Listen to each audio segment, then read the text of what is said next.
agradecer ao convite, em especial ao amigo Jackson Domênico, que eu sei que tem digital dele, na nossa presença neste evento tão importante, o embargador Hector, responsável por eu ser procurador do Estado hoje, né, foi meu examinador, está aí ao lado dele, quer fazer esse registro.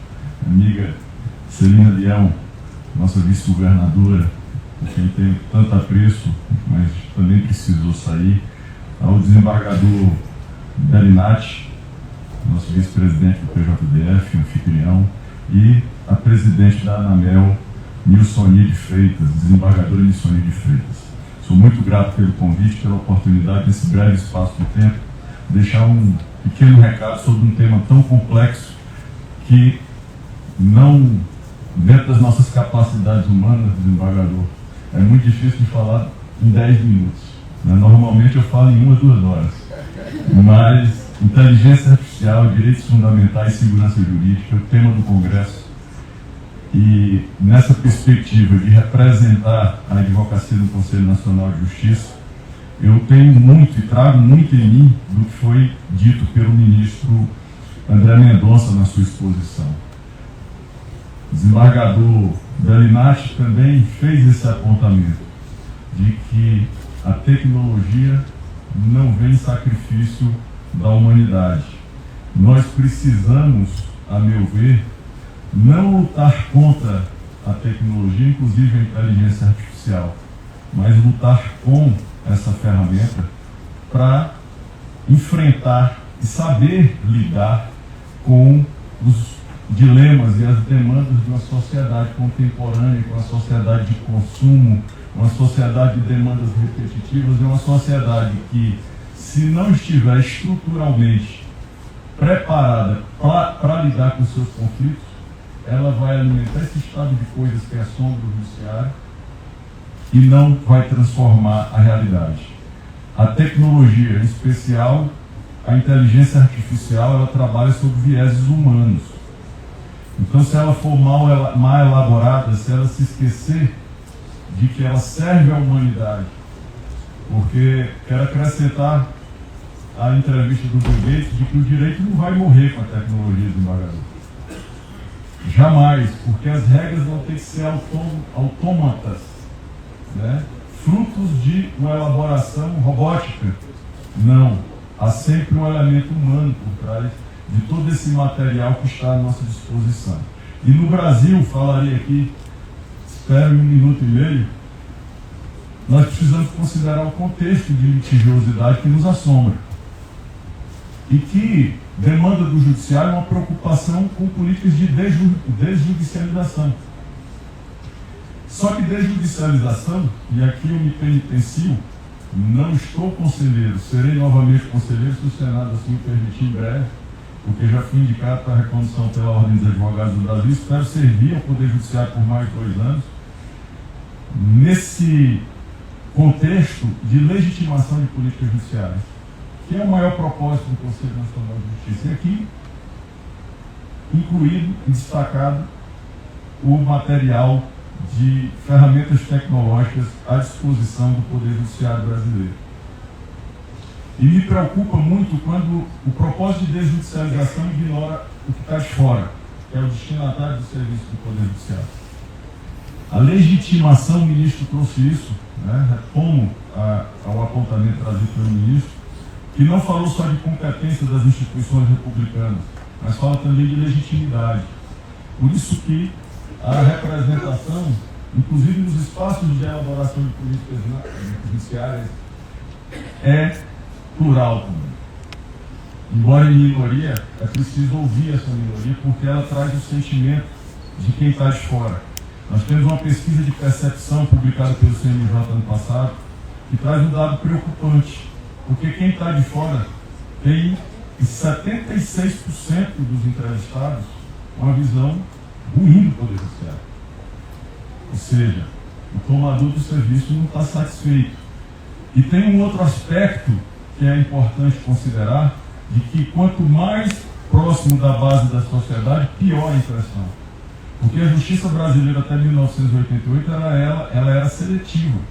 Era uma justiça para ricos. O pobre não conhecia, não tinha um propósito, um programa de inclusão, que veio sobretudo com o sistema de juizados, quando o Estado se preocupou com a proteção do consumidor, quando o Estado se preocupou com a segurança dos brasileiros e brasileiras mais velhos, com os programas de benefício previdenciário. E quem usa o judiciário como balcão de atendimento não são os vulneráveis, essa massa que chega em números absurdos, buscando seus direitos, a reparação dos danos causados, os seus benefícios sociais. Quem se aproveita do Poder Judiciário, como já se aproveita das instâncias regulatórias no Brasil, são os grandes litigantes. Eles têm o Judiciário na própria conta, alguns na forma de lucro, outras na forma de falta de compromisso com boas governanças, com práticas de boa administração administrativa, como no poder público. Se as políticas são mal elaboradas, a multiplicidade de demandas que essas decisões ruins geram são absurdas. Se as decisões corporativas pautadas no lucro são equivocadas, desrespeitam o consumidor, lesam o consumidor, vejam o caso de São Paulo com a Enel hoje. Houve um termo de ajustamento de conduta para incrementar os serviços de socorro e reparo diante dessas tempestades que não são mais surpresas e acontecem também na capital mais rica do nosso país, quem sabe da América do Sul ou da América Latina. Mas eles reduziram, não só descumpriram o termo de ajustamento de conduta, como reduziram o quadro de pessoal responsável por podagem, por religamento, para as pessoas não perderem os provimentos, deputado Marcelo Crivella, do mês. É uma concessionária de serviço público. E elas chegam para o judiciário, uma investida de captura, como coitadinhos, sofrendo com esse universo de litígios que se diz excessivo, e na minha opinião não são excessivos, são expressivos. Porque o universo de conflitos coloca o Brasil em proporção, em percentual, desembargador Josafá, em comparação com qualquer outro lugar do mundo, em termos de demanda. 10 a 15% da população brasileira lesada procura o judiciário. E isso retrata um acervo de 83 milhões de processos, o maior da série histórica levantada pelo CNJ em 20 anos, desembargador delegado. O maior número de novos casos e um único ano, 35 milhões de processos. Um aumento da taxa de congestionamento do Poder Judiciário de um ano para o outro, como registrado de 2023 para 2024. Apesar de todas as medidas inibitórias de acesso ao judiciário, proposta por grandes litigantes, em especial a Febraban. Não são coitadinhos. E a inteligência artificial, porque o que acontece é o seguinte: nós estamos diante de um paradoxo. A norma e os sistemas. Como elaborar os prompts, né? Dentro dos prompts, dos algoritmos. Se eu fizer a pergunta errada, ele vai me dar uma solução equivocada. Ou ele vai me retratar e propor, me sugerir medidas como essas de combate à litigiosidade com demandas de massa, generalizantes, sem precisão, que criminalizam a advocacia. Eu me preocupo muito com esse ato normativo que foi aprovado terça-feira, sem a representação da advocacia no plenário do Conselho Nacional de Justiça. Porque ali, não que as medidas sejam absurdas, o problema é que quando se aplicar aquilo para legitimar soluções equivocadas no processo, porque em muitas situações eu já vi juízes extinguirem 1.200 ações de consignados numa única tacada. Clique num botão, repetindo, reclamando de padronização de petições iniciais. Gente, a gente vive numa sociedade de consumo. Sociedade de consumo é uma sociedade de demandas múltiplas e padronizadas. O CNJ propõe um protocolo de linguagem simples, que é um protocolo que se adequa à tecnologia, à máquina, para simplificar as ações, não as mais complexas como os atos decisórios, mas para o impulsionamento, diligências, para ser mais rápido, o processo andar mais rápido nas questões que não precisam demorar e custar tanto. Porque isso diminui o tempo do processo. Isso diminui o custo do processo para os brasileiros e para o orçamento do próprio Poder Judiciário. A minha preocupação é quando você extingue 1.200 ações pelo simples fato de eu organizar parâmetros limitados, como o número do processo, a matéria e o advogado. E padrão de redação judicial. Se eu for por isso, eu vou acabar com sentenças padronizadas, tipo a ABCP, adequadas às demandas de massa. Elas não são nulas, mas elas têm que fazer uma leitura ou traduzir o que realmente é o objeto do processo. Agora, mudar nome de parte em demandas de consignados que se repetem absurdamente, porque as ações predatórias são de fora do sistema, onde superindivíduos vulneráveis, utilizando os mesmos documentos, às vezes, que você junta com a inicial, que são deslegitimados. Ou se faz tanta exigência que, às vezes, a parte existe de buscar os seus direitos. E tem um outro aspecto. Apesar disso tudo, nos últimos 4, 5 anos, o acerto está aumentando. A partir de notas técnicas de centro de inteligência, que eu sou entusiasta dela. Mas a amostragem é muito pequena e as sugestões são generalizantes. E quando você faz, o ministro Moura Ribeiro, quando apresentou o voto no tema repetitivo 1198, ele disse: despacho não tem que ter relação de... A tese de precedente, no caso desse, não tem que ter relação de documentos, porque tem que ser analisado caso a caso. Nós estamos falando de fraude. Eu não posso ignorar que o conflito existe, a demanda existe, e o judiciário precisa entregar o mérito. Porque se não entrega o mérito, percebam uma linha nos números do CNJ sobre esse acervo, que demonstram o seguinte: nos últimos 5 anos aumentou demais a taxa de retorno de processo.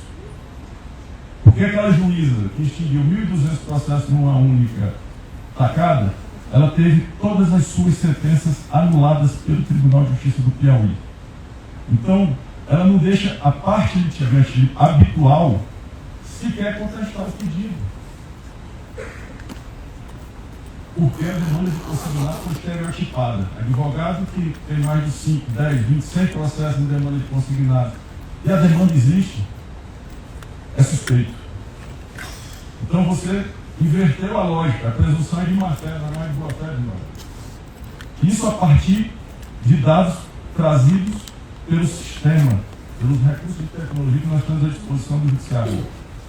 Então isso me preocupa, porque nessa perspectiva de desembargador Josafá, meu professor, de equilíbrio entre norma e sistema, nós temos que lembrar da legalidade, processo é lei.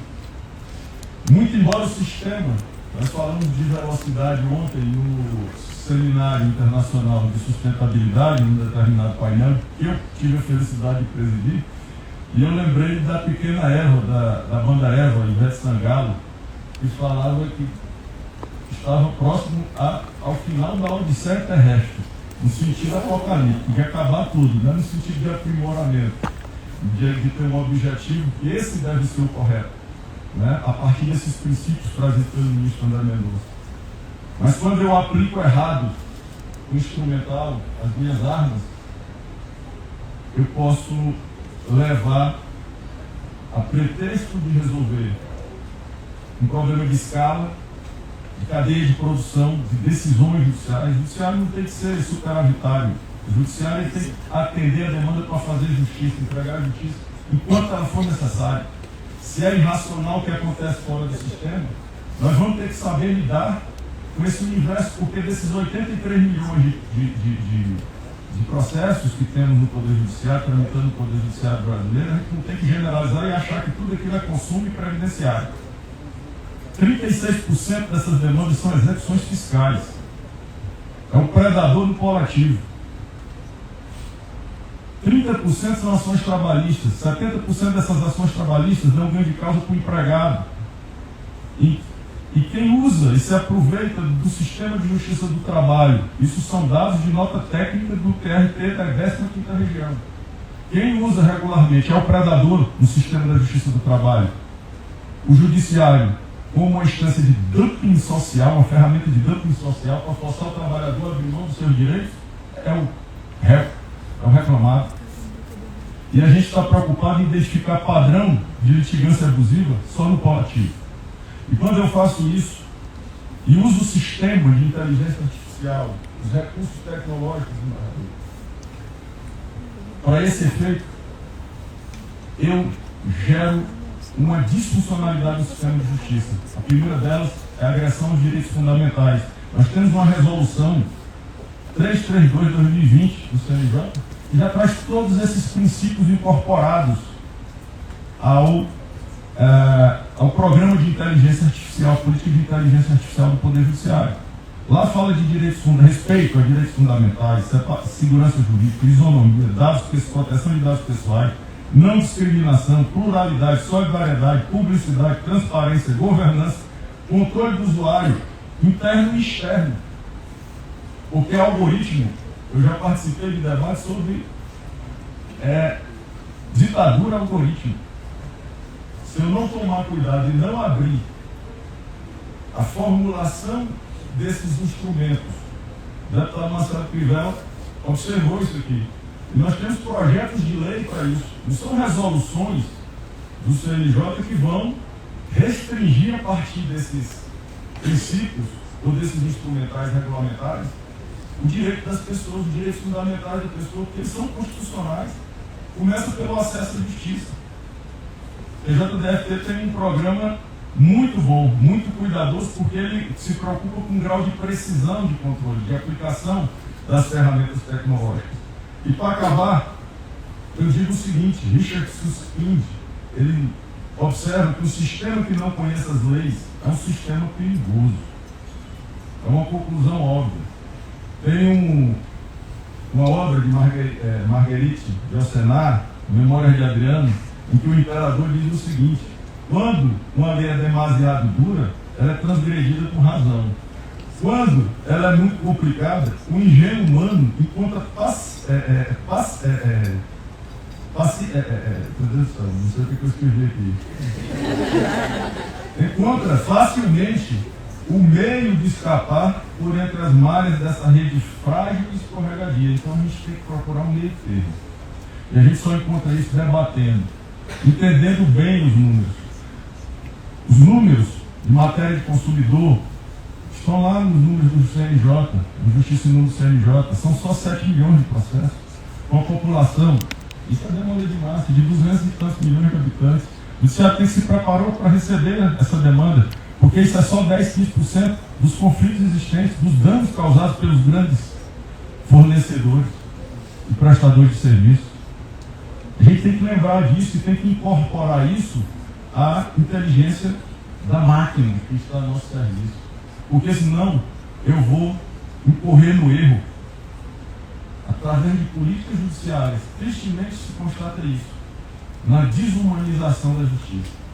Isso para mim é muito grave, porque vai contra tudo aquilo que em 1988 o Constituinte brasileiro originário nos prometeu. Muito obrigado a todos e a todas. Estou sempre à disposição dos senhores investigados a prestar o melhor serviço ao nosso poder judiciário.